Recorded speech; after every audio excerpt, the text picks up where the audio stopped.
ആരാണെങ്കിലും അതിപ്പോൾ sitting MLA ആണെങ്കിലും അല്ലെങ്കിലും ഒക്കെ പാർട്ടി തീരുമാനം അത്തരം കാര്യങ്ങൾ വരാനിരിക്കുന്നേ ഉള്ളൂ. എനിക്കിപ്പോൾ പാർട്ടിയുടെ വർക്കിംഗ് പ്രസിഡന്റ് എന്നുള്ള നിലക്ക് എനിക്കിപ്പോൾ ഏതെങ്കിലും സീറ്റിൽ ഇനിയിപ്പം പിന്നെ പറവൂർ സീറ്റിലെ സ്ഥാനാർത്ഥി എനിക്ക് പ്രഖ്യാപിക്കാൻ പറ്റും.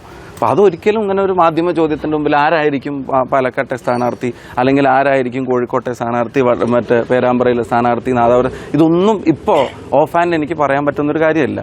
പാർട്ടി അതിൻ്റെ ഡിസ്കഷൻസ് ആരംഭിച്ചിട്ടുണ്ട്. ഞങ്ങൾ ഇത്തവണ അതും പാർട്ടി പ്രസിഡന്റിന് പറഞ്ഞു. ഇപ്പോൾ കഴിഞ്ഞ ദിവസം ഡൽഹിയിലെ മീറ്റിംഗ് ഉണ്ടായിരുന്നു.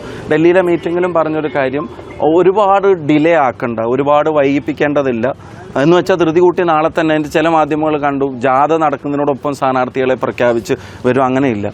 ചില മാധ്യമങ്ങൾ വയനാട് ക്യാമ്പ് നടക്കുമ്പോൾ പറഞ്ഞ് 70 സ്ഥാനാർത്ഥികളെ ഇപ്പോൾ പ്രഖ്യാപിക്കും എന്ന് പറഞ്ഞു. നിങ്ങളല്ല കേട്ടോ, 70 സ്ഥാനാർത്ഥികളെ ഇപ്പോൾ പ്രഖ്യാപിക്കും എന്ന് പറഞ്ഞിട്ട് വാർത്തകൾ കൊടുത്തു. പക്ഷെ അങ്ങനെയൊന്നും ഒരു പാർട്ടിക്ക് ചെയ്യാൻ കഴിയില്ലല്ലോ. അതിൻ്റെ നടപടിക്രമങ്ങളുണ്ട്. ഇപ്പോൾ സ്ക്രീനിങ് കമ്മിറ്റി വന്നു, മധുസൂദന മിസ്ത്രിയുടെ നേതൃത്വത്തിലുള്ള കമ്മിറ്റി വന്നു.